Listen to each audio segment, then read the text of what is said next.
My daughter moved to Europe and abandoned my grandson with me.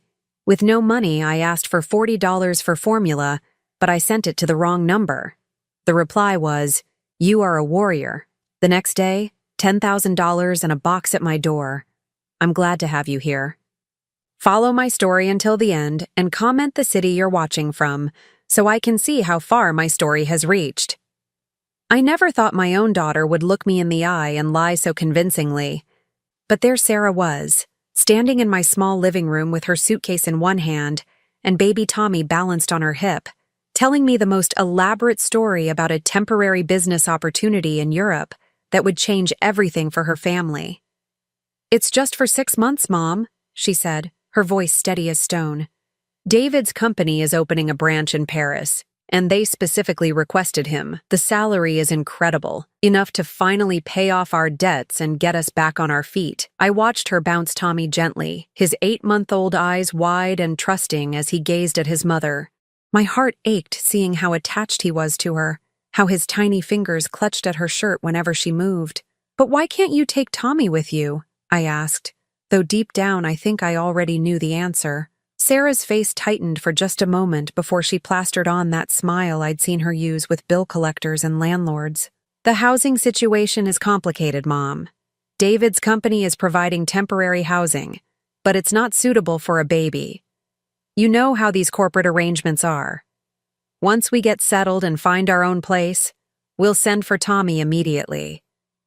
The way she said "send for Tommy" made my stomach churn, like he was a package to be shipped when convenient. "Sarah, honey, I'm already working 2 jobs just to keep up with my own bills. My arthritis medication alone costs more than I make some weeks, and now, with winter coming, the heating bills—" "Mom, please." Sarah's voice took on that edge it got when she was frustrated. "You raised me just fine on your own. Tommy's an easy baby. He sleeps through the night, and I've already bought enough formula and diapers to last a month. We'll send money as soon as David gets his first paycheck." I looked at Tommy, who was now reaching for me with chubby arms, making those soft baby sounds that melted my heart every time. How could I say no? He was my grandson, my flesh and blood. "Besides," Sarah continued, settling Tommy into my arms, "you've been saying how much you miss having a little one around. Remember how you used to tell me that the house felt too quiet after I moved out? That was 20 years ago," I wanted to say. I was 43 then, not 63 with arthritis in my hands,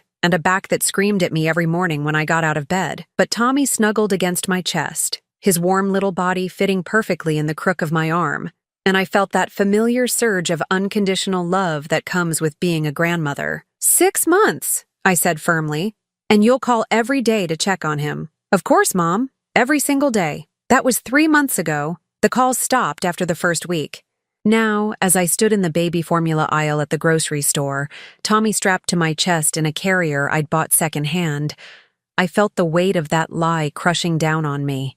My Social Security barely covered my rent and medications. The 2 jobs I worked, cleaning offices at night and watching Mrs. Peterson's elderly mother during the day, brought in just enough to keep the lights on. Tommy started fussing, his cries echoing through the store. Other shoppers glanced our way, some with sympathy, others with annoyance. I bounced him gently, whispering soothing words, but I knew what he needed. He was hungry, and I had exactly $12 in my wallet. Formula cost $18. I picked up the cheapest can, turned it over in my hands, reading the same nutrition label I'd memorized weeks ago. My arthritic fingers ached as I gripped the metal container, and for a moment, I considered putting it in my cart and hoping my card wouldn't be declined. Again. "Excuse me, ma'am." I turned to find a store employee, a young woman with kind eyes and a name tag that read Jessica. "Are you okay? You look a little pale." The concern in her voice almost broke me. When was the last time someone had asked if I was okay? When was the last time anyone had looked at me and seen more than just another struggling senior citizen? "I'm fine," I managed, though my voice came out shakier than I intended. Jessica glanced at Tommy, who had quieted but was still making those hungry whimpers that tore at my heart. "Is this your grandson?" I nodded, not trusting my voice. "He's beautiful. How old?" 8 months. The words felt heavy, loaded with all the responsibility I never asked for but couldn't abandon. Tommy chose that moment to let out a wail that could probably be heard 3 aisles over. Jessica's expression softened even more. "Listen," she said quietly, glancing around to make sure no one was watching. "My shift ends in 20 minutes. If you need to wait until your next check comes in, I understand. I've been there." The kindness of strangers. It was something I'd heard about but rarely experienced. Here was this young woman, probably making minimum wage herself, offering to help me in the only way she could. "Thank you," I whispered, "but I'll figure something out." And I would. I always did. I left the store empty-handed that day, Tommy's cries following me to the parking lot. In the car, I tried calling Sarah one more time, straight to voicemail. Again. "Hi, you've reached Sarah. I can't take your call right now, but leave a message and I'll get back to you as soon as possible." The same cheerful voice that had promised to call every day. The same voice that had assured me this was temporary. That night, as I gave Tommy a bottle made with the last of the formula, diluted just slightly to make it stretch, I made a decision that would change everything. I was going to swallow my pride and ask for help.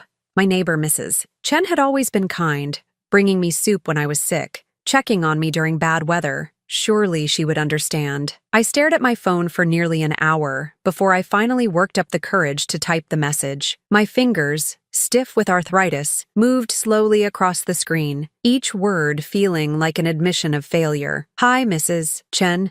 I hope you don't mind me asking, but I'm in a tight spot. Could I borrow $40 for baby formula? I can pay you back Friday when my check comes in. I'm so sorry to ask." My thumb hovered over the send button, 63 years old, and asking neighbors for money to feed my grandson. This wasn't how I'd imagined my golden years would look. Tommy was sleeping peacefully in the portable crib I'd set up in my bedroom, his tiny chest rising and falling in that perfect rhythm that only babies have. He'd been fussier than usual today, probably sensing my stress. Babies always know when something's wrong. I pressed send before I could change my mind. The response came back so quickly it made me jump. "You are a warrior woman." I frowned at the screen. That didn't sound like Mrs. Chen at all. She was sweet but formal, and English wasn't her first language. This message was too confident, too. American. Before I could process what was happening, my phone buzzed with another notification. This time, it was my banking app. "Deposit $10,000, 00." I stared at the screen, certain I was hallucinating from exhaustion. $10,000. That couldn't be right. I closed the app and opened it again. The number was still there. My hands started shaking so badly I nearly dropped the phone. This had to be a mistake. Banks didn't just deposit $10,000 into accounts by accident, did they? I scrolled back to the text message, checking the number I'd sent my plea to. It wasn't Mrs. Chen's number. In my desperation, I'd somehow sent my most humiliating moment to a complete stranger, and that stranger had just sent me $10,000. My first instinct was panic. This was too much money to be a mistake, which meant it was either illegal or there were strings attached. Big, dangerous strings. I'd heard about scams where people sent money and then demanded it back with interest, claiming you'd stolen from them. I tried calling the number. It rang once and went straight to voicemail. No greeting. Just a beep. "Hello," I said, my voice barely above a whisper. "I think there's been a mistake. I sent you a text by accident, and now there's money in my account that doesn't belong to me. Please call me back so we can fix this." I hung up and immediately called my bank. After 20 minutes of being transferred between departments, I finally reached someone who could access my account. "Mrs. Williams, I show a legitimate wire transfer from a verified account. The transaction is clean and complete." "But I don't know who sent it," I protested. "It has to be a mistake. The sender would have needed your full name and account number to complete the transfer. Are you sure you don't know who might have sent this?" I wasn't sure of anything anymore. That night, I lay awake staring at the ceiling while Tommy slept beside me. The money was real. Whoever had sent it knew exactly who I was and where to find me. The thought should have terrified me, but instead, I felt something I hadn't experienced in months. Hope. With $10,000, I could buy formula. I could pay my rent 3 months in advance. I could get my prescription filled without having to choose between medication and groceries. But it felt wrong. This wasn't my money. The next morning, I was changing Tommy's diaper when someone knocked on my door. Through the peephole, I saw a delivery man holding a large, elegant box. "Martha Williams?" I nodded, though every instinct told me not to accept whatever this was. "Sign here, please." The box was heavy, wrapped in expensive-looking paper with a silver ribbon. There was no return address, just my name written in elegant script across a cream-colored card. Inside, nestled in tissue paper, were the most beautiful baby clothes I'd ever seen. Organic cotton onesies in soft pastels, tiny sweaters that probably cost more than I made in a week, and at the bottom, the most expensive formula money could buy. Enough to last months, but it was the note that made my blood run cold. For the warrior who fights alone, you are seen, you are valued. Do not look for me. I dropped the card like it was on fire. Someone was watching me. Someone knew about my struggles, knew I was caring for Tommy alone, knew I'd been fighting to keep us both afloat. Who was this person? And what did they want from me? Tommy gurgled happily from his bouncy seat, completely unaware that our lives had just taken a turn into something that felt both miraculous and terrifying. I picked up one of the tiny outfits, feeling the softness of the fabric between my fingers. Part of me wanted to pack everything back up, return the money, and pretend this had never happened. But as I looked at Tommy, his eyes bright and trusting as he reached for the colorful toys that had also been in the box, I knew I couldn't. Whatever this was, whoever was behind it, they had given my grandson what I couldn't provide. For the first time in months, I didn't have to worry about stretching formula or choosing between Tommy's needs and my own. I was grateful, but I was also scared. In my experience, nothing good ever came without a price. The question was, what would this generosity eventually cost me? Now I'm curious about you who listened to my story. What would you do if you were in my place? Have you ever been through something similar? Comment below, and meanwhile, I'm leaving on the final screen 2 other stories that are channel favorites, and they will definitely surprise you. Thank you for watching until here. The packages kept coming. Every few days, another elegant delivery would arrive at my door.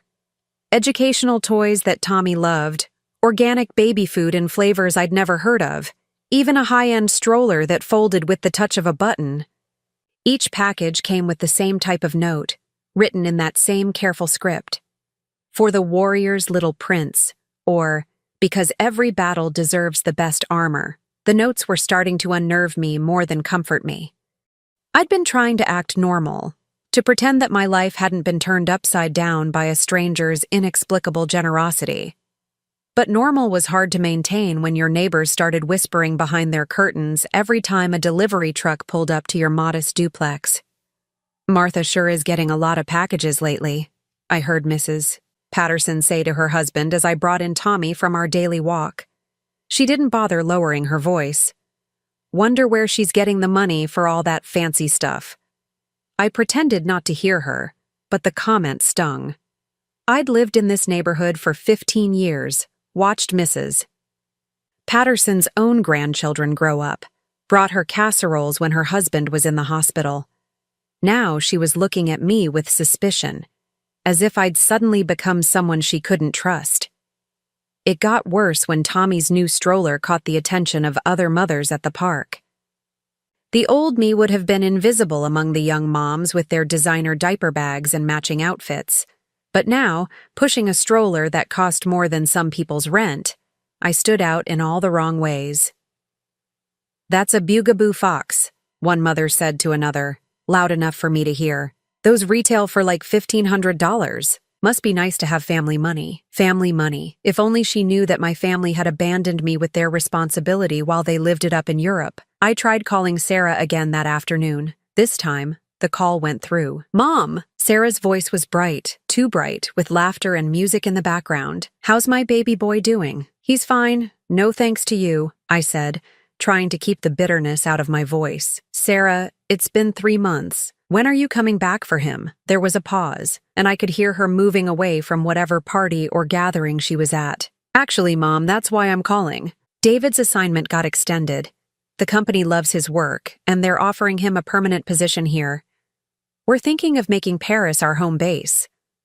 My heart sank. What about Tommy? "Well, That's the thing. We'd love to bring him over, but the paperwork for infant immigration is so complicated. And honestly, he's doing so well with you. You always said I was too young when I had him, that I didn't know what I was doing. This way, he gets the stability he needs. I felt the familiar burn of being manipulated, of having my own words twisted and used against me. Yes, I'd worried when Sarah got pregnant at 26 with a man she'd only known for 8 months. Yes, I'd suggested they wait, get more established, but I'd never said she was unfit to be a mother. Sarah, I'm 63 years old. I'm working 2 jobs just to keep food on the table. I can't raise a baby. But you're doing such a great job. Her voice had that wheedling quality it got when she wanted something. And didn't you say you were lonely after I moved out? Now you have Tommy to keep you company. The manipulation was so obvious it made me sick. She was rewriting history, making it sound like this arrangement was some kind of gift she was giving me instead of an abandonment. I need you to send money for his care, I said firmly. Diapers, formula, doctor's visits. It all costs money I don't have. Of course, Mom. David's first real paycheck should come through next month. We'll send something then. Next month, always next month. After I hung up, I sat on my couch holding Tommy, who was happily chewing on a teething ring that had come in one of the mysterious packages. He looked up at me with those trusting blue eyes, completely unaware that his mother had just formally abandoned him. That evening, I was giving Tommy his bath when I heard a car door slam outside. Through the bathroom window, I could see a black sedan parked across the street. The windows were tinted, and I couldn't make out who was inside, but something about it made my skin crawl. The car stayed there for almost an hour. I called the police, but by the time they arrived, the sedan was gone. The officer, a tired-looking man in his 40s, took down my information with obvious reluctance. Has anyone threatened you directly, ma'am? No, but someone's been sending me packages, and now there's a car watching my house. Packages? What kind of packages? I hesitated. How could I explain that a stranger had been showering me with expensive gifts without sounding either crazy or suspicious? Baby supplies. For my grandson. The officer looked around my modest living room, taking in the expensive stroller, the high-end toys scattered around, the designer diaper bag hanging by the door. And you don't know who's sending them? No, I think someone might have the wrong address. Even as I said it, I knew how ridiculous it sounded. Wrong address, but they knew my name. Wrong address, but everything was perfectly suited to Tommy's age and needs. The officer closed his notebook. Ma'am, unless someone makes direct threats or you see them on your property, there's not much we can do. Maybe you have a secret admirer. He chuckled at his own joke, completely missing the fear in my eyes. After he left, I double-checked all the locks and closed every curtain in the house. Tommy fussed more than usual that night, picking up on my anxiety. I found myself checking the windows repeatedly, looking for that black car. The next morning brought another package. This one was different, smaller, more personal. Inside was a silver locket, old-fashioned and delicate, with a photograph of Tommy and me that someone had taken at the park. We were sitting on a bench, Tommy on my lap, both of us laughing at something outside the frame of the picture. I had no memory of anyone taking this photo. My hands shook as I read the accompanying note. Every warrior needs a talisman. You are not as alone as you think. Someone had been watching me closely enough to photograph intimate moments without my knowledge. Someone knew where I went, what I did, how I lived my daily life. I grabbed my phone and dialed 911, but then stopped. What would I tell them? That someone was giving me expensive gifts and taking pictures of me in public places? That I felt threatened by generosity? Instead, I did something I hadn't done since I was a child. I prayed. Please, I whispered, holding Tommy close as he slept peacefully against my chest. If you're listening, help me understand what's happening. Help me protect him. As if in answer to my prayer, my phone buzzed with a text from the mysterious number. Tomorrow, 3 p.m., Riverside Park, bench by the duck pond. Come alone with Tommy. It's time you knew the truth. My blood turned to ice. This person knew my schedule, knew I always took Tommy to feed the ducks on Thursday afternoons. They'd been planning this, orchestrating every moment. I looked down at Tommy, so innocent, so trusting. Whatever this stranger wanted, whatever game they were playing, my grandson was somehow at the center of it. The question was I brave enough to find out why? I barely slept that night. Every creak of the house, every car that drove past, had me checking the windows and gripping my phone like a lifeline. Tommy seemed to sense my anxiety because he woke up 3 times, something he hadn't done in months. By morning, I'd convinced myself I wasn't going to the park. Whatever this person wanted, meeting them seemed like walking directly into danger. But as the day wore on and Tommy grew restless in our small apartment, I found myself getting his diaper bag ready, checking the time every few minutes. I needed answers. Living in fear was no way to raise a child.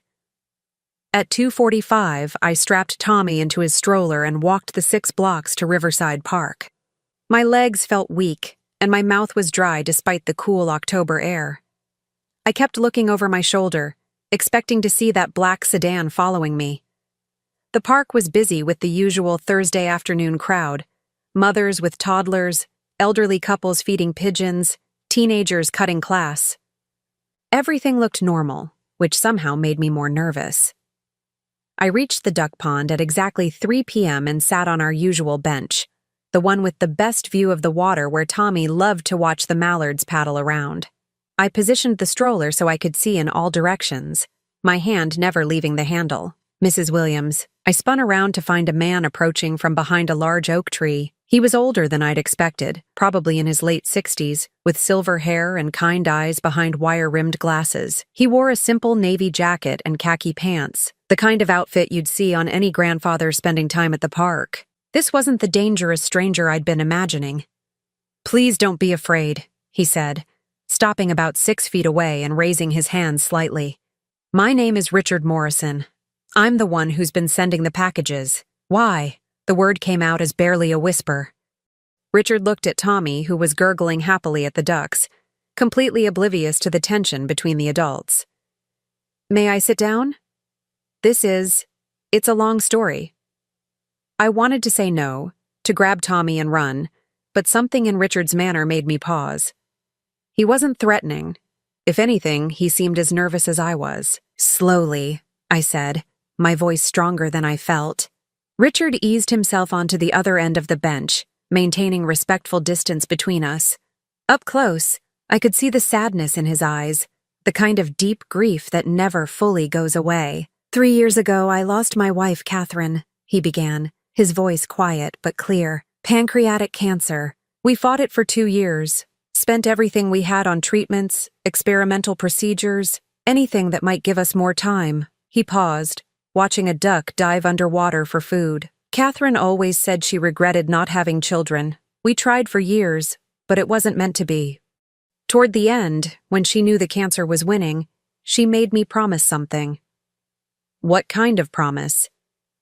"She wanted me to use the money we'd saved for retirement, the insurance money, all of it, to help families in need.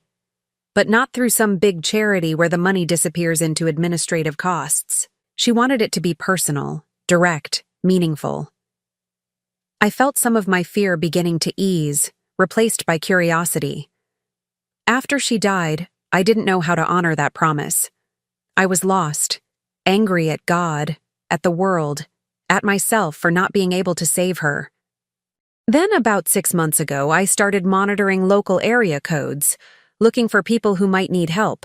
"Monitoring how?" Richard looked embarrassed. "I set up a system to catch misdialed calls to certain number ranges. Most of them are wrong numbers for pizza places or businesses, but occasionally I'd intercept something that mattered. A mother calling for help with rent, a father looking for work, an elderly person trying to reach family. The pieces started clicking together in my mind. My text about the formula went to one of the numbers I monitor instead of your neighbors. When I read it, when I saw the desperation and love in those few words, I knew I'd found what Catherine wanted me to find. I stared at him, trying to process what he was telling me. "So you investigated me?" "I had to make sure the need was real, that you weren't running some kind of scam. I'm sorry about the photographs, about watching you. I needed to understand your situation before I could help properly." The violation still stung. but I was beginning to understand his reasoning. What did you find? Richard's expression grew angry, but not at me. I found a 63-year-old woman working herself to death to care for a grandchild who was abandoned by his parents. I found someone making impossible choices between medication and food, between heat and diapers. I found a warrior, just like I said in that first text. Tommy chose that moment to drop his favorite toy, and Richard instinctively moved to pick it up. When he handed it back, his eyes lingered on my grandson's face with such tenderness that I felt something shift in my chest.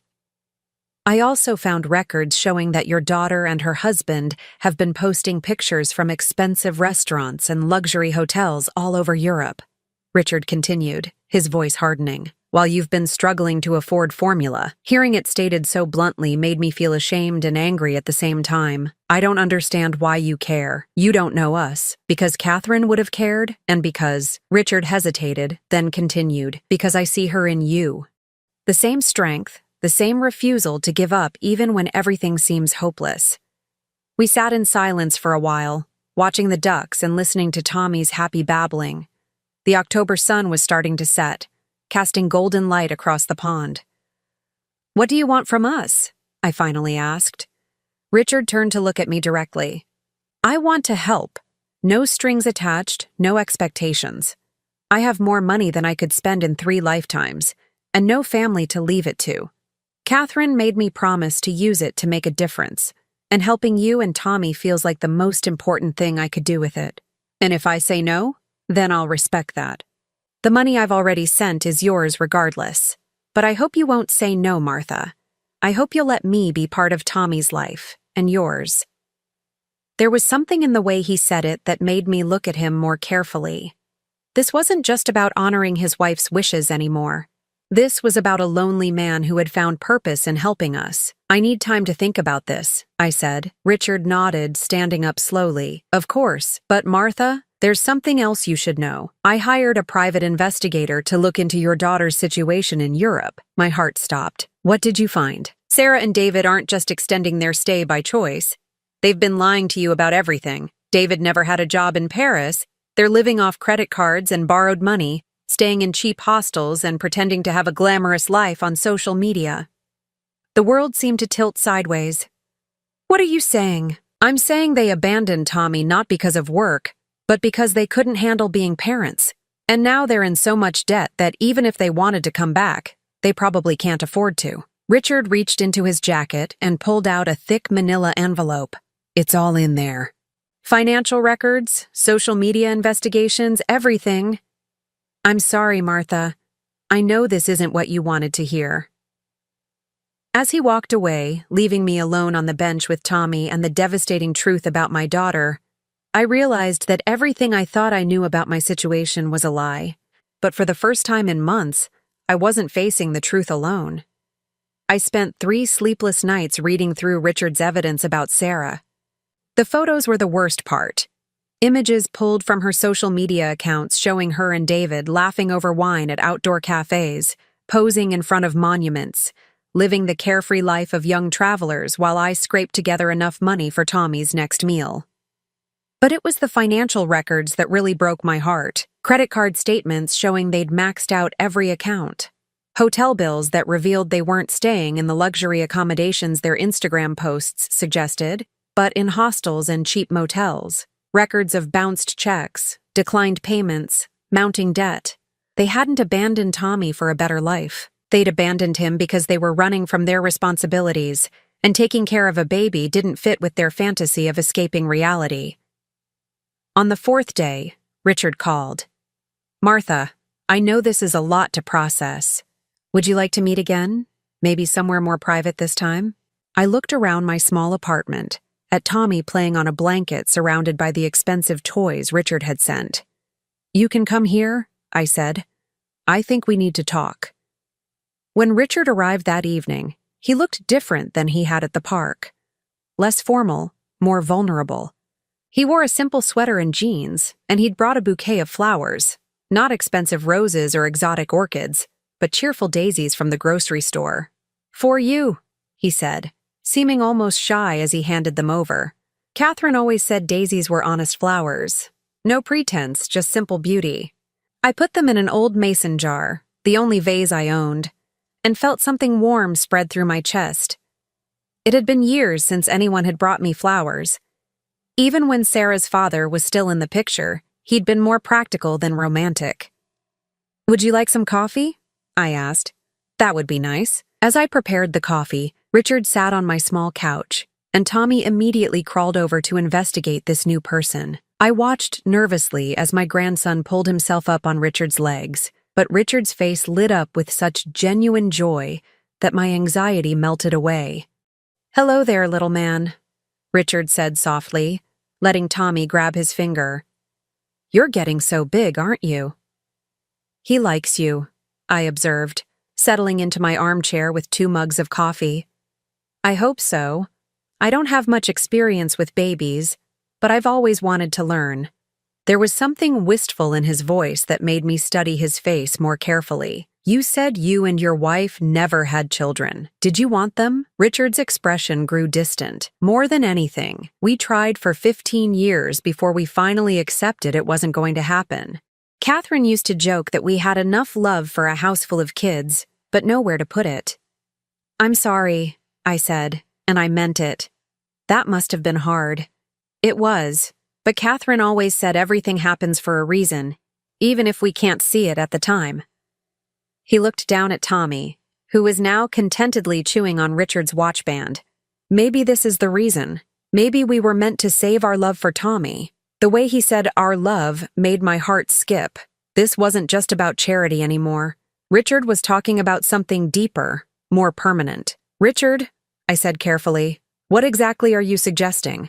He took a deep breath, as if he'd been preparing for this question. "I'm suggesting that you don't have to do this alone anymore. I'm suggesting that maybe Tommy needs a grandfather figure, and maybe I need to feel useful again. And what about me? What do I need?" Richard met my eyes directly. "I think you need someone who sees how strong you are, how much you've sacrificed, how much you love that little boy. I think you need someone who wants to help carry the load instead of adding to it." I felt tears building behind my eyes. When was the last time anyone had acknowledged what I'd been carrying alone? "I know this is sudden," Richard continued. "I know you barely know me. But Martha, I haven't felt this alive, this purposeful since Catherine died. Helping you and Tommy, it's given me something to wake up for." Before I could respond, my phone rang. Sarah's number flashed on the screen. "Answer it," Richard said quietly. "It's time to hear what she has to say." I accepted the call, putting it on speaker so Richard could hear. "Mom!" Sarah's voice was strained, different from the carefree tone I'd heard before. "How's Tommy doing? Is everything okay?" "Everything's fine, Sarah. We're managing." "Listen, Mom. I need to ask you something, and please don't be mad. David and I are having some financial difficulties over here. The job situation isn't as stable as we thought, and we were wondering, could you possibly lend us some money just to get us through the next few weeks?" I looked at Richard, who was shaking his head in disbelief. "How much money, Sarah?" "Well, we owe about $3,000 on our credit cards, and our rent is due, and we need plane tickets if we're going to come home for Christmas." "Wait," I interrupted. "Come home for Christmas? What about Tommy?" There was a pause. "What about him? Are you planning to take him back?" Another pause, longer this time. "Mom, we've been talking, and honestly, Tommy is doing so well with you. You're amazing with him, and he's so attached to you now. We were thinking maybe it would be best if he just stayed put for a while longer." I felt Richard's hand touch my shoulder, steady and supportive. "Sarah," I said, my voice stronger than it had been in months, "let me ask you something. Do you love your son?" "Of course I love him. What kind of question is that? Then why haven't you sent a single dollar to help with his care? Why haven't you called to check on him in 2 weeks? Why are you asking me for money when you know I'm barely making ends meet taking care of the child you abandoned?" "I didn't abandon him. I left him with his grandmother who loves him." "You lied to me, Sarah.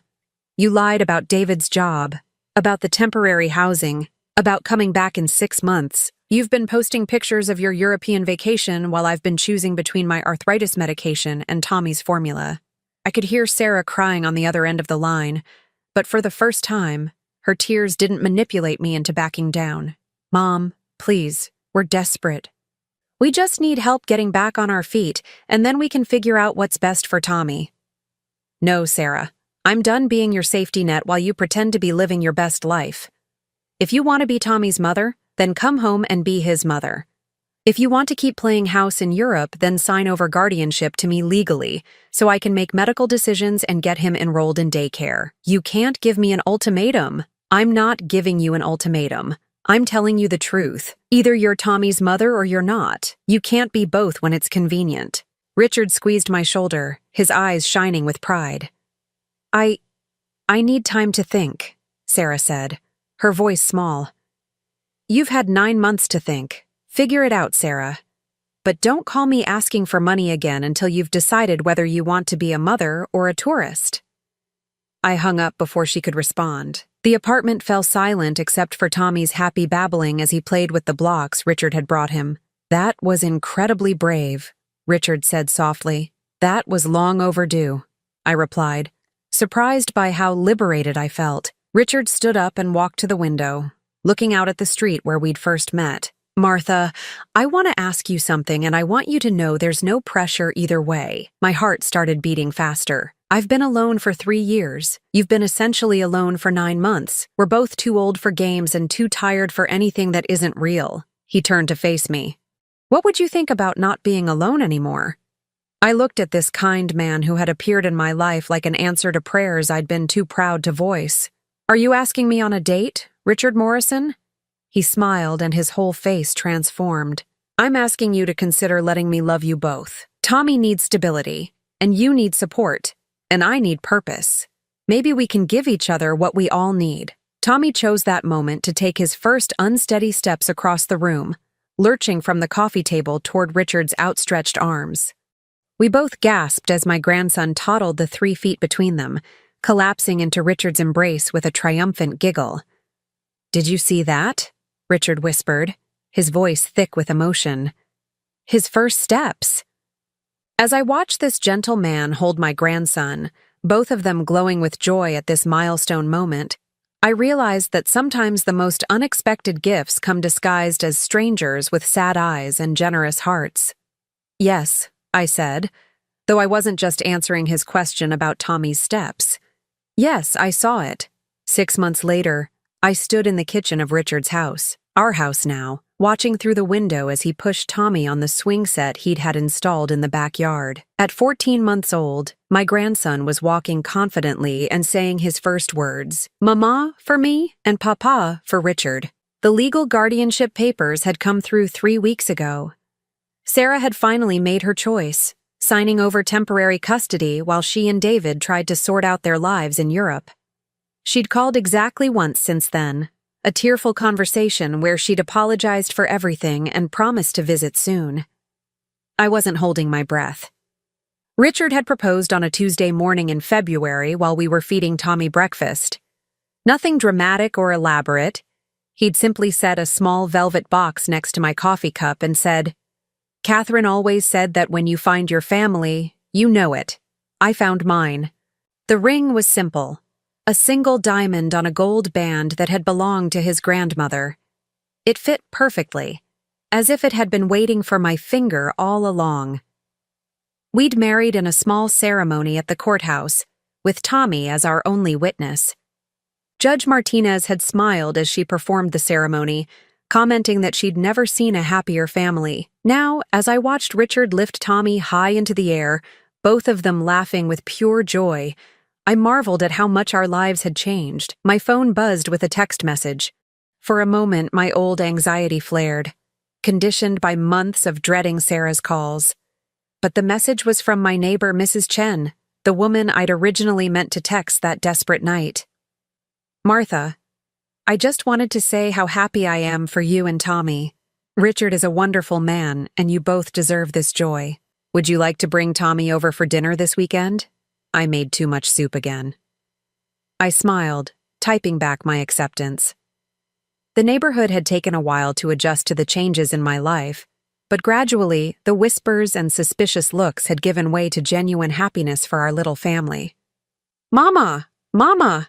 Tommy called from the backyard, pointing excitedly at a butterfly that had landed on his finger. I hurried outside. Richard already crouched beside Tommy, both of them studying the delicate orange and black wings. "Look at that, buddy," Richard said softly. "It's a monarch butterfly. They travel thousands of miles to find their home." Tommy giggled as the butterfly fluttered away, then toddled over to me and wrapped his arms around my legs. "Up, Mama!" I lifted him, marveling at how heavy he'd gotten, how sturdy and healthy he looked. The thin, often hungry baby I'd struggled to feed was now a thriving toddler with chubby cheeks and bright eyes. "Richard," I said, settling onto the porch steps with Tommy on my lap, "do you ever wonder if this is all too good to be true?" He sat beside me, his arm coming around my shoulders in the gesture that had become as natural as breathing. "Every day." But then I remember what Catherine used to say about miracles. What did she say? That they're not always dramatic. Sometimes a miracle is just getting exactly what you need exactly when you need it, even if you didn't know you needed it. I leaned into his warmth, watching Tommy play with the wedding ring on my finger. I never thought I'd get married again. After Sarah's father left, I convinced myself that I was better off alone. "Were you happy? Before Tommy? Before me?" I considered the question honestly. I was surviving.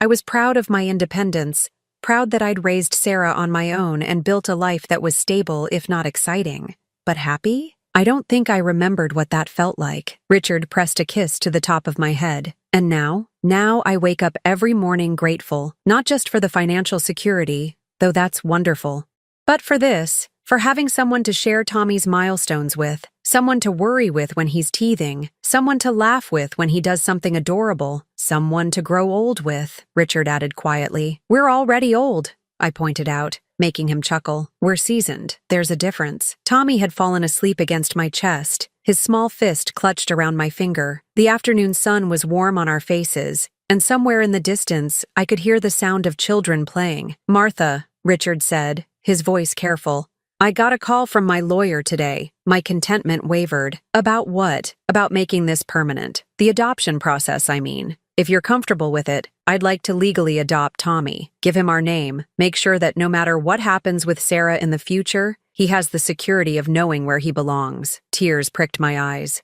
In all the chaos of the past year, I hadn't even considered that possibility. But hearing Richard say it, I realized how much I wanted it too.